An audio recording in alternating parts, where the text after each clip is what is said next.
20 minutes. Driving in London was an absolute fool's errand, but she didn't have any choice.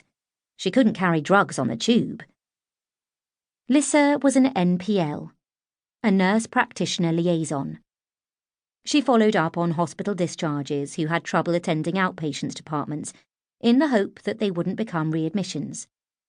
Or, she said, in her more cynical moments, she did half of what community nurses used to when they still had the budget, and half of what GPs used to do when they could still be asked to leave the office. Originally trained as an A&E nurse, she loved her job, which involved rather fewer drunks spewing up on her than casualty did, particularly the bits of it when she got chocolate. Her hopes, though, in Mrs. Marks's case, were not at their highest. "You're not exactly a sylph yourself," said Mrs. Marks. "You sound like my mum," complained Lissie, who had inherited her curvy frame from her mother, to said parents' alternately vocal or silent disappointment. "You take it, then," said Mrs. Marks grudgingly. Lissie made a face.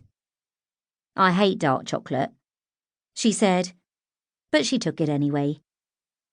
"Please," she said again, "please. I'd hate them to admit you again. Next time you might lose your foot. Seriously." In response, Mrs. Marks sighed and indicated the entire old brown three-piece suite. Lissie put her hands down the back of the cushions and found chocolate bars behind every single one. "I'm donating them to a food bank," she said. "Do you want me to buy them off you?" Mrs. Marks waved her away. "No," she said, "but if I do end up back in that place again, I'll blame you." "Deal," said Lissie. It was chilly for early March as Lissie left the tall building, but the sun was shining behind a faint cloud of smog, and she could sense spring coming somewhere on the horizon. She prayed, as she always did, that nobody would have seen the medical personnel sticker on her car and attempted to break into it in case she'd left any drugs in there. She also contemplated the new Korean barbecue place she was due to meet some friends in later. It looked good on Instagram, but this wasn't necessarily a good thing. Sometimes quite the opposite if it was just full of people photographing cold food. She noticed boys loitering in the stairwell, which was nothing unusual.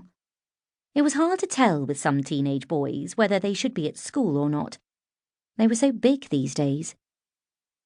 The best thing to do was keep her head down, hide her ringlety hair in a tight braid or a scarf, and just keep moving past them.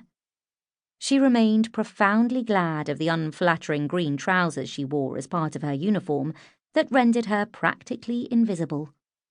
These boys, however, weren't interested in her. They were arguing with one another.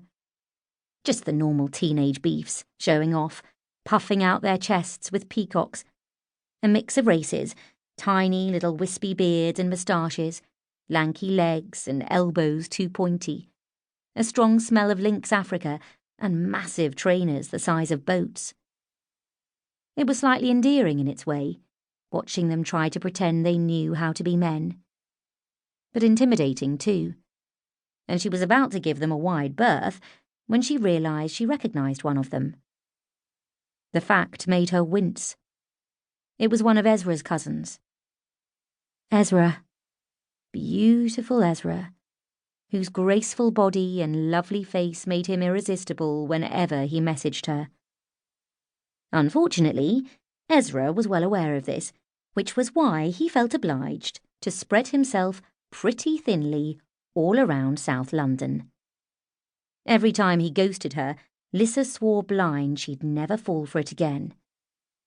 She was not much better at keeping that promise than she was about not eating Mrs. Marks' leftover chocolate. But she'd met Kai by accident. Ezra had never introduced her to the rest of his family, down Brixton Market one morning when they were grabbing breakfast supplies. He was a bright, mouthy 15-year-old, and should, Lissie thought with a sigh, really be in school.